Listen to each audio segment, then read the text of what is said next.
Compte rendu du Conseil des ministres extraordinaire du mercredi 20 juillet 2022.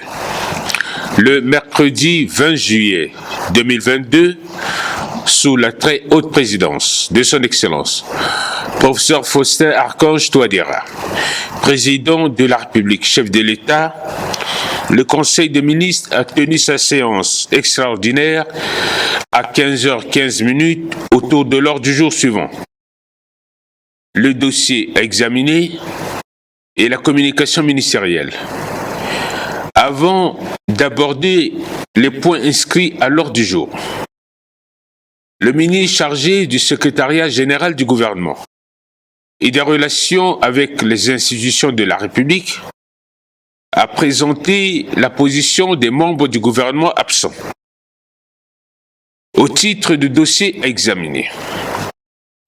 Le ministre chargé du secrétariat général du gouvernement et des relations avec les institutions de la République a soumis à l'examen du Conseil la note relative à l'avis du gouvernement sur la proposition de loi constitutionnelle modifiant et complétant la Constitution du 30 mars 2016.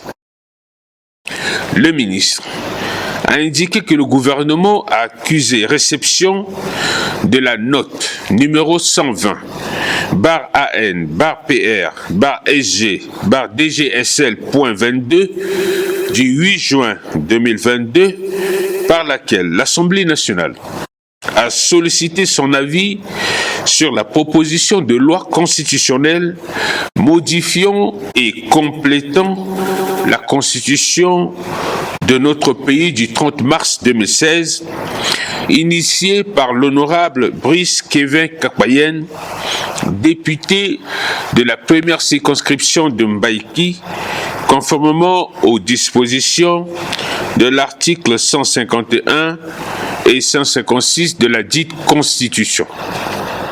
En effet, les dispositions des articles 151 et 156 disposent que l'initiative de la révision de la Constitution appartient concurremment au président de la République et au Parlement, statuant à la majorité des 2/3 des membres qui composent chaque chambre.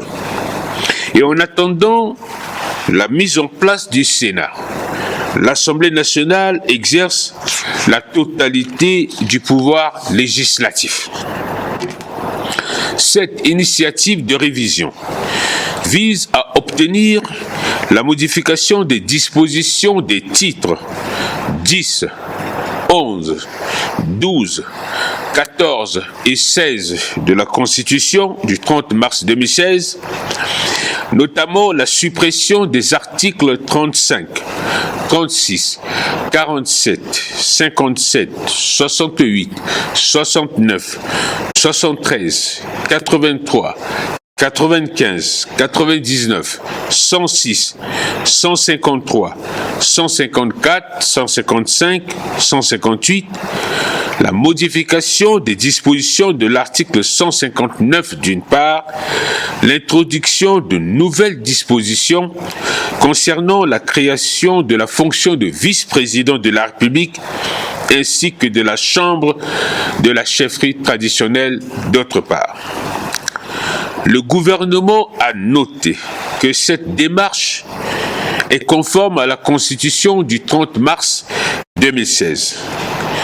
Pour le gouvernement, il est souhaitable que la composition du Sénat prévue à l'article 73 puisse être modifiée en y intégrant une disposition qui prend en compte les anciens premiers ministres comme membres de droit du Sénat.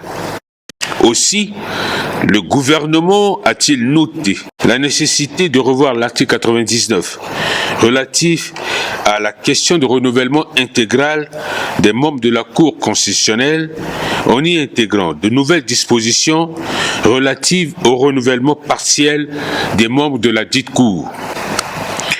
Le Conseil a fait relever que cette initiative est régulière justifiée et pertinente. Néanmoins, elle porte sur un nombre important de titres et d'articles qui transforment fondamentalement l'actuelle Constitution, notamment l'article 153 se rapportant à des cas par nature intangibles en vertu de la Constitution elle-même et comme tel exclu de champ de révision, d'où l'éventualité, la nécessité de la réécriture d'un nouveau texte.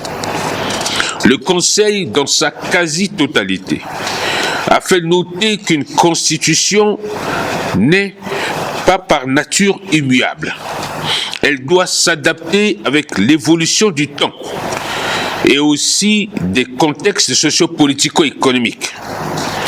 Il existe bel et bien dans les dispositions constitutionnelles des faiblesses et aussi des inadaptations qu'il faut absolument corriger. C'est pourquoi la rédaction de la Constitution de 2015 devait permettre de renouer avec la légalité constitutionnelle. Mais il appartenait donc aux institutions républicaines légalement établies par la voie des urnes de procéder par la suite à la correction de ces imperfections.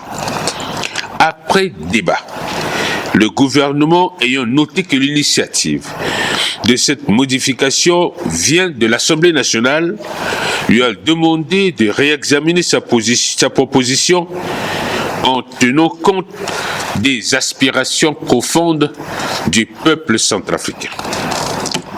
Au titre de la communication ministérielle, le ministre d'État chargé de la justice, de la promotion des droits humains et de la bonne gouvernance, garde des Sceaux, a soumis à l'examen du Conseil la note sur la dénonciation de la Convention de développement et de gestion de la zone économique spéciale, dite Île des Singes, expropriation du dit site pour cause d'utilité publique et détermination du quantum d'indemnisation dû à la Centrafricaine de développement et d'investissement. Le ministre a noté que le gouvernement de la République centrafricaine a signé le 28 juillet 2007 avec la Centrafricaine de développement et d'investissement, en abrégé CDI, Société anonyme unipersonnelle, dont le siège est 6 rue Monseigneur Grandin, BP 1687, République centrafricaine, enregistré au registre du commerce. CA/BG 2007 B390, une convention de développement et de gestion de la zone économique spéciale dite Île des Singes. Sur la base de cette convention, le gouvernement a cédé à un fonds symbolique à la CDI le titre foncier numéro 7132, suivant un accord du président de la République daté du 2 mai 2007. Au terme de la convention, notamment des dispositions de l'article 6.1 et suivant, la CDI s'engage à réaliser le développement et la gestion de la zone selon la loi applicable appropriée et le programme cadre de la zone. Il s'agit entre autres de développer et faire approuver un plan quinquennal, à maintenir sa compétence financière et technique et les faire appliquer de manière professionnelle dans l'exécution des travaux. Fournir des rapports périodiques sur la base annuelle concernant le progrès du travail dans le développement et ou la gestion des terrains de la zone. L'article 23E de la Convention a prévu des conditions suspensives liées à la mise en œuvre de la dite Convention. Il s'agit, entre autres, l'obligation pour l'autre partie, la CDI, de démarrer les travaux de viabilisation dans les 6 mois à compter de la date de signature. Les travaux de construction, à proprement parler, devront commencer dans un délai d'1 an à compter de la date de signature de la présente convention, sous peine de nullité. Malheureusement, depuis sa signature, soit 15 années aujourd'hui, aucune activité réelle, effective n'a été accomplie sur le site de la zone économique spéciale créée par décret numéro 001/074 de 2007. Devant ce manquement grave à ses obligations contractuelles, le gouvernement de la République centrafricaine a régulièrement initié la tentative de règlement à l'amiable.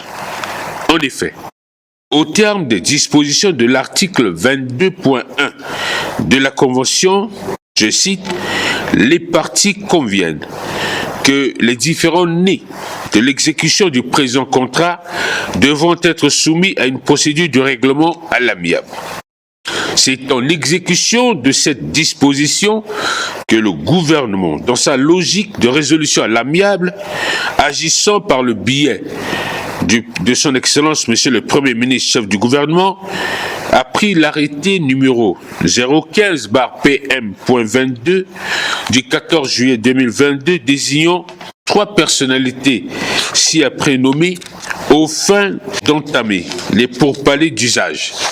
Il s'agit donc de M. Arnaud Djoubaya Bazen, ministre d'État chargé de la justice, de la promotion des droits humains et de la bonne gouvernance garde des Sceaux ou son représentant, M. Hervé Ndoba, ministre chargé des Finances et du Budget ou son représentant, Mme Nicole Kouy, ministre chargé de l'urbanisme, de la réforme foncière, de la ville et de l'habitat ou son représentant. La tentative de règlement à l'amiable avec la partie adverse n'a pas abouti. Par conséquent, le gouvernement a estimé que le délai étant largement écoulé et qu'aucune activité n'a été réalisée au vu de l'urgence de l'heure, à savoir la nécessité de relancer les activités socio-économiques du pays, a décidé l'expropriation du dit domaine pour cause d'utilité publique, conformément aux dispositions de l'article 1er et 8 de la loi numéro 61/262 du 23 décembre 1961 relative à l'expropriation pour cause d'utilité publique.